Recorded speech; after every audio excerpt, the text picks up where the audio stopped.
The precious metals market is constantly evolving, but this latest development has me quite concerned. I'll explain why in this video as we explore.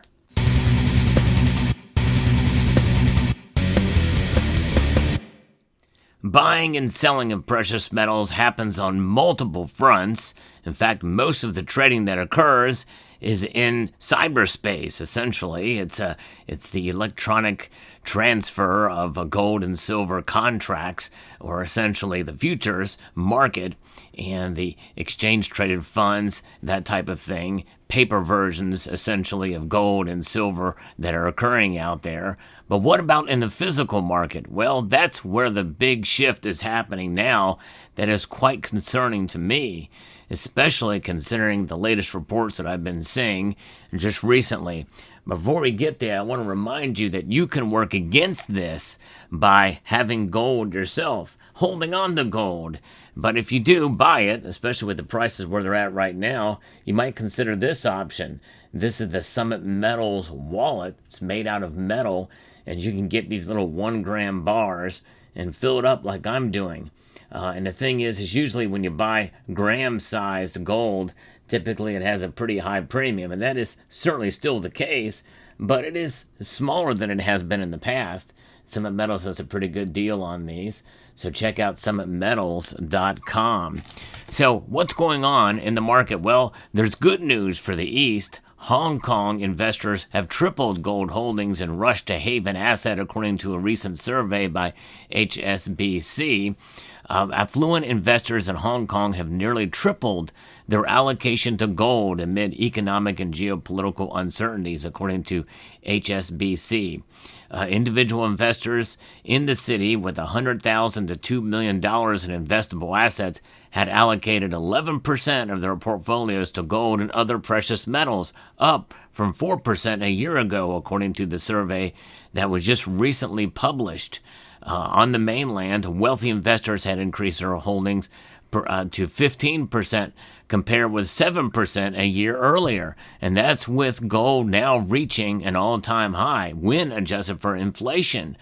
The trend mirrors that of their global peers, with the share of investments in gold rising by 6 percentage points to 11% over the past year. Now, that certainly is good news, but is this the case for around the world? Well, I don't know, and especially not the case here in the United States of America. We'll get to that in a moment. I want to also show you the newest piece of gold that I acquired as well, because I still believe that the price of gold could go up from here, at least to some extent.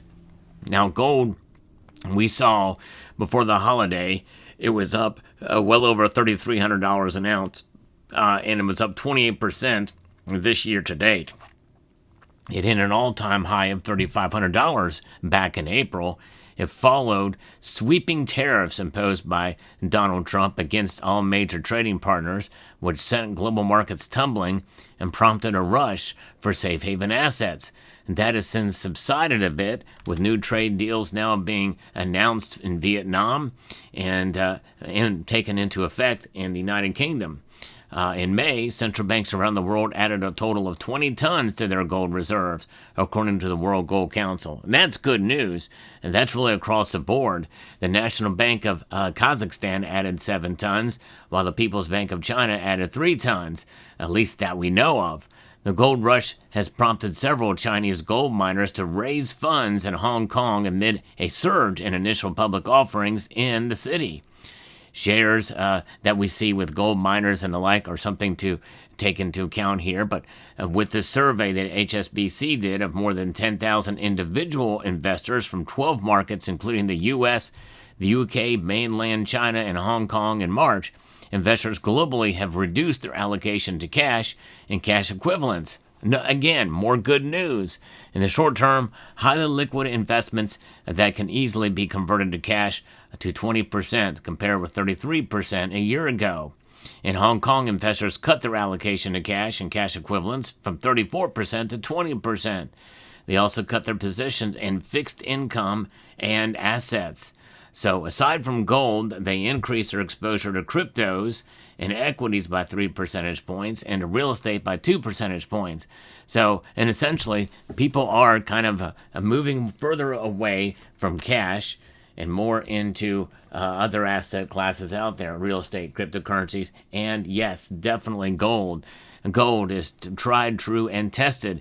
And to some extent, this probably should not surprise most of us that that's what's going on in the East. But I was kind of hoping we would still see that happen in the West. We've heard about Costco. We've talked about that on this channel, how people have been going in and buying these Costco 1 ounce gold bars. And likely there is still some of that happening to a degree.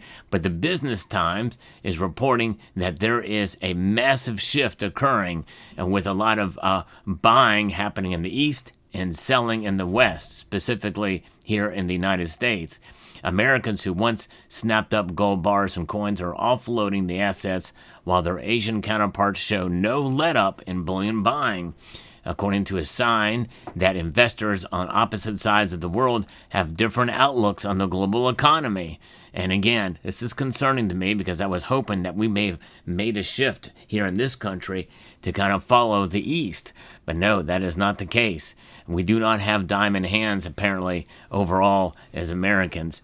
The divergence suggests that U.S. residents who stash bars and coins at home or in safe deposit boxes, akin to stock market day traders, are more at ease about U.S. President Donald Trump's tariffs, rising government debt, and geopolitical tensions, and they're ready to cash in for the metal's stunning rally over the past 2 years. Known as retail investors, these Americans are bucking broader market trends in which more wealthy investors continue to aggressively buy the haven asset, as do sovereign funds and central banks. Meanwhile, Asian gold buyers are eschewing jewelry for bars and coins. In the U.S., a lot of the retail investors tend to be Republican-leaning. And whatever we say about policy or tariffs, they like the idea of how Trump's doing, said Philip Newman, managing director at research consultancy Metals Focus. So from their point of view, there's less reason to buy gold. The U.S. market is so awash with bars and coins that some precious metal dealers have slashed their premiums to the lowest in 6 years to spur sales. And when investors sell, they're now looking at paying a dealer's fee to offload gold. And really what that means is that they're buying much back of spot than normal. So in other words, maybe instead of paying, at spot or 1% back, they may be paying 2-3% back of spot if you go to sell them your gold products. And silver, well, forget about it. A lot of people have been selling silver too. Now, we do see that American, according to one dealer, 1 ounce American Gold Eagle coins at $20 over spot prices compare with $175 4 years ago. And sellers now need to pay about $20 for the online exchange to take the metal. And whereas they were receiving $121 extra in 2021 during that squeeze movement.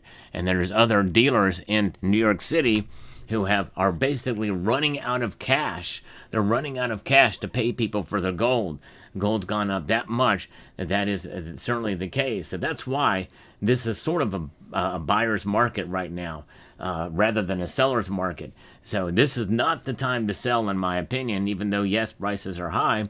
And, of course, if you want to take if you need to take advantage of the price for one reason or another, it's certainly understandable why you would sell.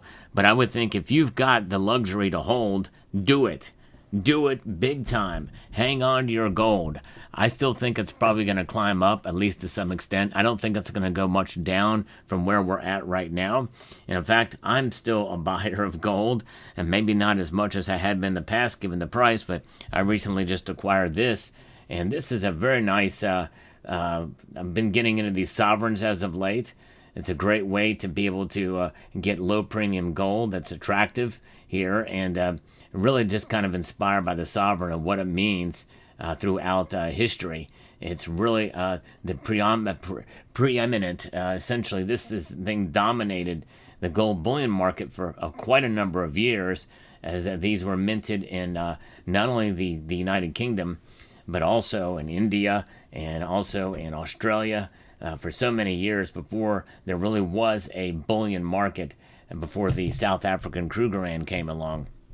The South African Krugerrand was the very first 1 ounce bullion gold coin that came out in 1967. Before that, really, you had the sovereign. The sovereign was kind of the preeminent global gold coin, so it was nice to add another one of those to the stack. That's 0.23 ounces of actual gold weight there, and so pleased to have that in the collection and stack, adding a little bit more and holding on to what I've got. And again, I understand there's some people that don't have the luxury of being able to just hold on to the gold they've got.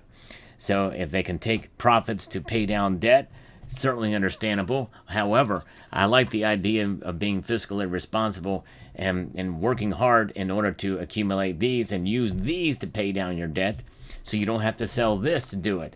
This, I believe, is the ultimate. If you can set yourself up to be able to have gold in your portfolio as the ultimate safe haven, as wealth outside of the system, to be your own central bank since 2022 means that you're buying and you're holding.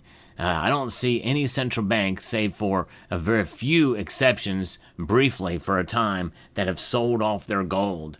I believe in hanging on to it as much as possible, even if it means you're not buying another single ounce or a single 10th ounce from here on out as you await and see what happens with the markets. There's just something powerful about having it in your possession that no one else has. The Bank of England has none of this gold that you see here before you. Neither does China. Neither does any other central bank. It's not been recast into or rehypothecated into bars that are sent overseas to some central bank somewhere. We empower ourselves by holding on, having those diamond hands. I believe that's crucially important. So this message goes out to you, hopefully most in the West. I want to encourage you to hold on to your gold if you can. And again, I certainly understand there are exceptions to everything, but nonetheless, if you can hold on to at least a portion of your gold, do it. I think it's invaluable. And even if gold doesn't go up from here, even if it goes down from here, even if it reaches the top of the market and it falls another $1,000 an ounce, I believe there's power in a holding through the course of time, through the market ups and downs.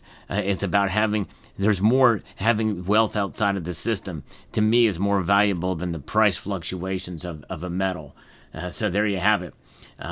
I'm a buy and a hold kind of guy. I tell you, if that's my bias. Let me know what your thoughts are in the comment section down below. I hope you found this video informative, insightful, and educational. Would like to extend a multitude of gratitude to each and every one of you for taking the time to watch, and encourage you to please rate, share, comment, and subscribe.